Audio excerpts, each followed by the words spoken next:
नमस्कार दोस्तों, मेरे चैनल आओ कहानी सुनो पर आप सभी का स्वागत है। मेरी आज की कहानी का शीर्षक है भाग्य का लिखा। एक समय की बात है, बैकुंठ धाम में भगवान विष्णु क्षीर सागर में शेषनाग की शैया पर विश्राम कर रहे थे। साथ में माता लक्ष्मी भी बैठकर उनके चरणों की सेवा कर रही थीं। तब भगवान के मन में ऐसा विचार आया कि बहुत समय हो गया पृथ्वी पर भ्रमण किए हुए, तो क्यों ना चलकर पृथ्वीवासियों का हालचाल ही लिया जाए। जब माता लक्ष्मी को भगवान विष्णु के पृथ्वी पर भ्रमण करने जाने की बात पता चली, तो वह बोली कि स्वामी, आप ऐसे अकेले अकेले कहाँ चल दिए, मैं भी आपके साथ ही चलूँगी। तब भगवान विष्णु ने कहा, हे देवी, तुम मेरे साथ मत जाओ, तुम अभी यहीं रहो। पृथ्वी लोक का भ्रमण करके मैं जल्दी ही वापस आ जाऊंगा। लेकिन माता लक्ष्मी नहीं मानी और भगवान के साथ जाने के लिए हठ करने लगी। तब भगवान विष्णु बोले कि ठीक है, तुम मेरे साथ चलो, लेकिन तुम्हें एक बात का ध्यान रखना होगा कि भूल कर भी तुमको उत्तर दिशा की ओर नहीं देखना। माता लक्ष्मी ने मन ही मन कुछ सोचा, फिर कहा, ठीक है स्वामी, आप जैसा कहते हैं मैं वैसा ही करूँगी। फिर वह दोनों पृथ्वी भ्रमण के लिए निकल पड़े।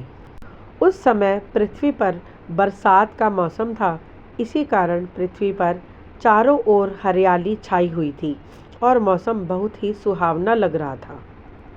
हर तरफ सुंदर खुशबूदार रंग बिरंगे फूल खिले हुए थे। पृथ्वी पर इतनी बहारें देखकर माता लक्ष्मी उत्तर दिशा की ओर देखने वाली बात भूल गई और उसी दिशा की ओर बने हुए एक सुंदर बगीचे में जाकर उन्होंने एक सुंदर फूल तोड़ लिया और आकर उन्होंने भगवान विष्णु को वह सुंदर फूल दिखाया। यह सब देखकर भगवान विष्णु की आंखों में आंसू आ गए और उन्होंने माता लक्ष्मी को उनका दिया हुआ वचन याद दिलवाया।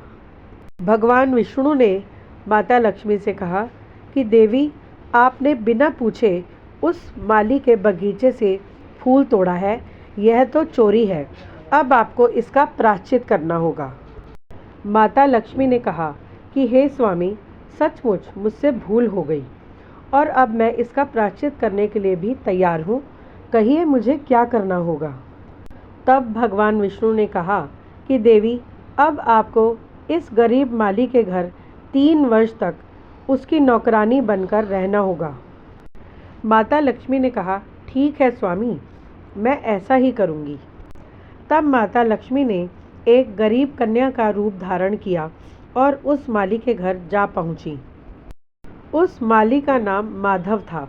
माधव बहुत ही नेक, ईमानदार और मेहनती व्यक्ति था। उस माली की 3 बेटियां और 2 बेटे थे। उनके घर की परिस्थितियां बहुत ही खराब थीं।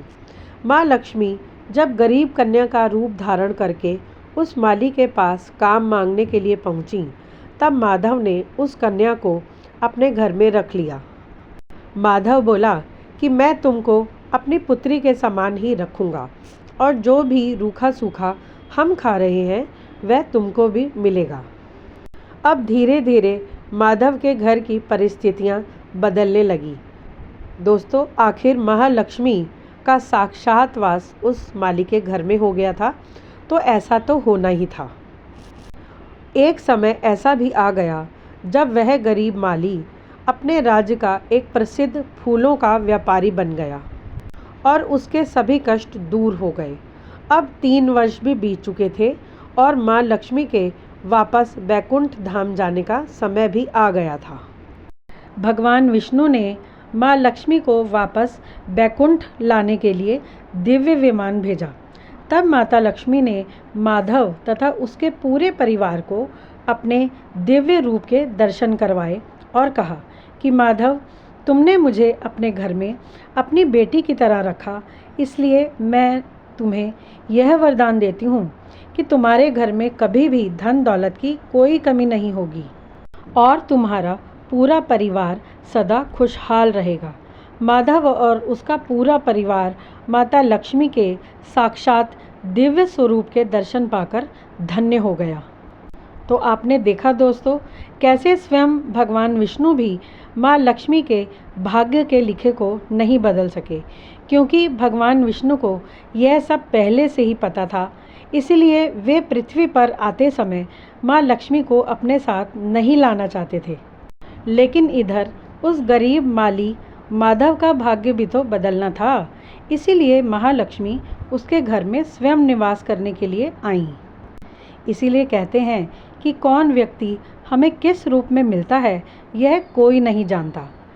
इसलिए हमें केवल सच्चे मन से अपना कर्म करते रहना चाहिए। दोस्तों, आपने सुना होगा कि ना जाने किस रूप में आकर नारायण मिल जाएगा। दोस्तों, आशा करती हूँ आपको मेरी यह कहानी पसंद आई होगी। जल्दी ही मिलती हूँ ऐसी ही रोचक और शिक्षाप्रद कहानी के साथ। तब तक के लिए राधे राधे।